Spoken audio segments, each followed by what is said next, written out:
गुरुदेव ने कहा कि बच्चों, जब पौधा जमीन से बाहर निकल आए तो उसमें मीठा जल डालना है। और गुरुदेव का परिवार कह रहा है कि जैसे पौधा जमीन से बाहर आए उसमें मिट्टी का तेल डालना है। तो सत्सेवकों को छोड़ के 70% लोग उस पौधे में मिट्टी का तेल डाल रहे हैं। अब मिट्टी का तेल डालोगे तो वो जलेगा या बढ़ेगा, ये सर्वविदित है। गुरुदेव ने बताया कि बेटा, गुरु बिन माला फेरते, गुरु बिन देते दान, गुरु बिन दोनों निष्फल है, चाहे पूछो वेद पुराण। तो आज संगत किन लोगों के कहने से और किन लोगों को दान कर रही है? क्या वो परमात्मा का लिखित विधान नहीं तोड़ रही? क्या वो परमात्मा के सत्संग रूपी वचनों के विरुद्ध नहीं चल रही? तो उनको लाभ कहां से होगा? परमेश्वर कहते हैं, पिंड प्राण जिन दीने दाना, गरीब दास जाकू कुर्बाना। कबीर परमेश्वर ने, उस परमपिता परमात्मा ने हमारे को पिंड रूपी ये शरीर हमारे को दान दिया है, भक्ति के लिए, अच्छे कर्म करने के लिए। और तुम क्या कर रहे हो? इस पिंड को दान कर रहे हो।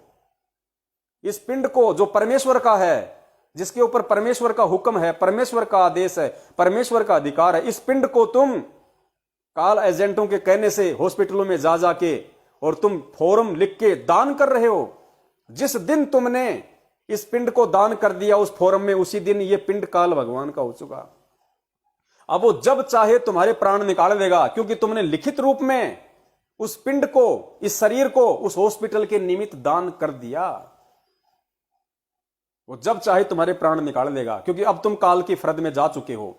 जो चीज, ये अनमोल शरीर भक्ति करने के लिए तुम्हें परमेश्वर ने दिया था, तुम वो काल को दान कर चुके हो, जबकि तुम इसको दान करने के अधिकारी भी नहीं हो, क्योंकि ये शरीर तो तुम्हें परमात्मा ने दान में दिया है।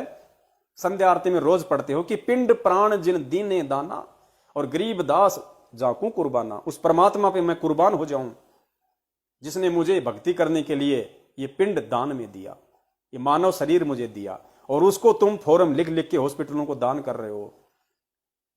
तुम काय के भगत हो?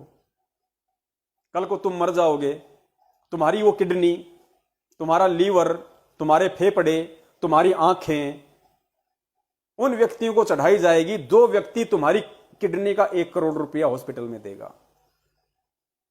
तुम मर गए, तुम्हारा शरीर हॉस्पिटल में गया, डॉक्टर ने तुम्हारे पार्ट्स निकाल लिए। अमिताभ बच्चन की किडनी फेल हो गई, सलमान खान की आंख फूट गई, धर्मेंद्र का लीवर फेल हो गया, क्योंकि शराबी आदमी है, सारे कबाबी आदमी हैं, सारे जीवन इन्होंने उल्टे कर्म किए हैं, तो किडनियां तो फेल होंगी इनकी। फिर क्या होगा? ये सीधे भगते हैं हॉस्पिटल में। हॉस्पिटल में क्यों? क्योंकि इनका कुछ बचाव हो जाए। हॉस्पिटल में जाके क्या करेंगे? क्योंकि इनको तो शराब पीनी, शराब इनसे छूटनी नहीं है। तो अमिताभ बच्चन जाएगा हॉस्पिटल में, डॉक्टर बोलेगा साहब किडनी फेल हो गई। तो क्या करूं साहब? किडनी लगानी पड़ेगी। तो लगाओ ना साहब 1 करोड़ रुपए। अरे 2 करोड़ लेना ना, तुम लगाओ ना किडनी। अब वो किडनी किसकी? क्या तुम्हें पता है कि तुम्हारी किडनी तुम्हारे गांव के हॉस्पिटल में रहेगी? तुम्हारी किडनी देश विदेश में घूमेगी, मोटे मोटे पैसों में घूमेगी। तुम्हारी किडनी का व्यापार होगा, बिजनेस होगा। अब तुम्हारी किडनी अमिताभ बच्चन को चढ़ाई जाएगी, धर्मेंद्र को चढ़ाई जाएगी, सलमान खान को चढ़ाई जाएगी, अनिल अंबानी को भी चढ़ाई जा सकती है, और किसी बहुत बड़े व्यापारी और बिजनेसमैन को चढ़ाई जा सकती है। जो पैसा देख तमाशा देख, नाच मेरी बुलबुल तुझे पैसा मिलेगा। क्योंकि दुनिया में सब काम पैसे से होते हैं।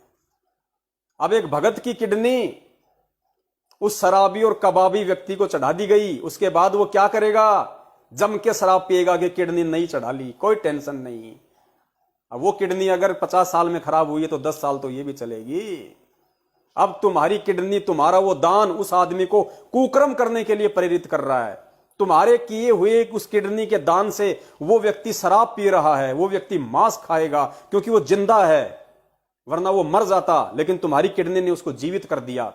अब वो और ज्यादा कुकर्म करेगा कि कोई बात नहीं, अगर ये भी खराब हो गई तो और चढ़ा लूंगा, आंख खराब हो गई तो दूसरी आंख ले लूंगा, क्योंकि लोगों ने दान कर रखी है। पुण्यात्माओं, तुम कहां जी रहे हो? काल भगवान की यही तो सूक्ष्म चाल है वर्तमान में। वो इसी तरीके से तो भगत समाज को ठगेगा, और ठग लिया। ये आमने सामने की लड़ाई नहीं लड़ता। गुरुदेव ने सत्संग क्यों किए? पुस्तकों में दिन रात 12-12, 2-2 बजे तक आंख फाड़ के क्यों पढ़ाया? इसीलिए कि सत्संग सुनना एक अलग चीज है, और सत्संग का निष्कर्ष निकालना असली तत्व ज्ञान है। तो ये निष्कर्ष संगत ने नहीं निकाला। और जो इस निष्कर्ष को निकालने में सतगुरु के आशीर्वाद से समर्थ हैं, उनको तुमने गुरुद्रोही कह के अपने से दूर कर रखा है। तो बताइए फिर तुम काल भगवान के सूक्ष्म चाल से कैसे बचोगे? क्योंकि हर तरफ तुम्हारे काल ही काल है।